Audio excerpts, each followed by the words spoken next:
एकादशी व्रत कथा। फागुन महीने के कृष्ण पक्ष में किस नाम की एकादशी होती है? युधिष्ठिर ने वासुदेव जी से पूछा, कृपा करके बताइए। भगवान श्री कृष्ण बोले, युधिष्ठिर, एक बार नारद जी ने कमल के आसन पर विराजमान होने वाले ब्रह्मा जी से प्रश्न किया, सुरश्रेष्ठ, फागुन के कृष्ण पक्ष में जो विजया नाम की एकादशी होती है, उसके पुण्य का वर्णन कीजिए। ब्रह्मा जी ने कहा, नारद सुनो, मैं एक उत्तम कथा सुनाता हूँ जो पापों का अपहरण करने वाली है। यह व्रत बहुत ही प्राचीन, पवित्र और पापनाशक है। विजया नाम की एकादशी राजाओं को विजय प्रदान करती है, इसमें कोई भी संदेह नहीं है। पूर्व काल की बात है, भगवान श्री रामचंद्र जी 14 वर्ष के लिए वन में गए और वहां पंचवटी में सीता और लक्ष्मण के साथ रहने लगे। रहते समय रावण ने चपलतावश विजयात्मा श्री राम की तपस्विनी पत्नी सीता को हर लिया। उस दुख से राम व्याकुल हो उठे। उस समय सीता की खोज करते वन में निकले। कुछ दूर जाने पर जटायु मिले, जिनकी आयु समाप्त हो चुकी थी। इसके बाद उन्होंने वन के भीतर कबंध नामक राक्षस का वध किया। फिर सुग्रीव के साथ उनकी मित्रता हुई। श्री राम के लिए वानरों की सेना एकत्रित की। हनुमान जी ने लंका के उद्यान में जाकर सीता जी का मुद्रिका प्रदान की। उन्होंने महान पुरुषार्थ का नाम किया।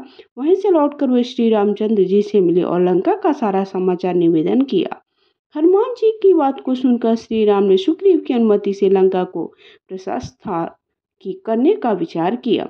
समुद्र के किनारे पहुंचकर उन्होंने लक्ष्मण से कहा, सुमित्रा नंदन, किस पुण्य से इस समुद्र को पार किया जा सकता है? अत्यंत अगाध और भयंकर जल जंतुओं से भरा हुआ है। ऐसा कोई उपाय नहीं है दिखाई देता जिससे कोई सुगमता से पार किया जा सके। तब लक्ष्मण बोले, महाराज, आप ही आदिदेव पुराण पुरुष पुरुषोत्तम है, आपसे क्या छुपा है? द्वीप के भीतर बद बगदालभ्य नामक मुनि रहते हैं। वहां से आधी योजना की दूरी पर उनका आश्रम है। रघुनंदन उन प्राचीन मुनीश्वर के पास जाकर उन्हीं से उपाय पूछते हैं। अत्यंत सुंदर बात सुनकर श्री रामचंद्र जी महामुनि के पास गए। वहां पहुंचकर मस्तक झुका मुनि को प्रणाम किया। मुनि उनको देखते ही पहचान गए। पुराण पुरुषोत्तम श्री राम, किस कारण बस आप यहाँ आए? आपके आने पर बड़ी प्रसन्नता हुई। उन्होंने पूछा, श्री राम, आपका आगमन क्यों हुआ? आपकी कृपा से। श्री राम बोले, ब्राह्मण, आपकी कृपा से लंका को जीतने के लिए सेना के साथ समुद्र के किनारे आए हैं। जिस प्रकार समुद्र पार किया जाए, आप कोई उपाय बताएं। तब ऋषि जी ने कहा, विजया नामक एक एकादशी होता है, इसका व्रत करने से विजय प्राप्त होती है। निश्चित ही आपकी वानर सेना के साथ भी आप समुद्र को पार कर लेंगे। अब इस व्रत को फलदायक विधि सुनिए। दशमी के दिन आने पर एक कलश स्थापित कर सोने, चांदी, तांबे अथवा मिट्टी का भी हो सकता है। कलश को जल भरे पल्लव डाले।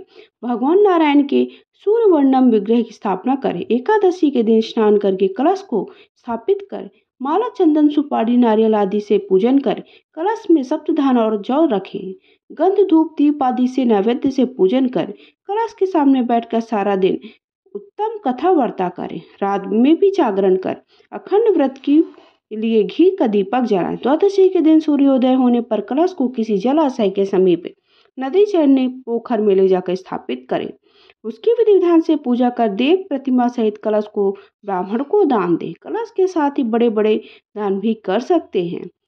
ऐसा करने से आपको विजय निश्चित है। इसे विजया एकादशी का व्रत कहते हैं। नारद यह सुनकर श्री रामचंद्र जी मुनि के कथानुसार विजय एकादशी का व्रत किया।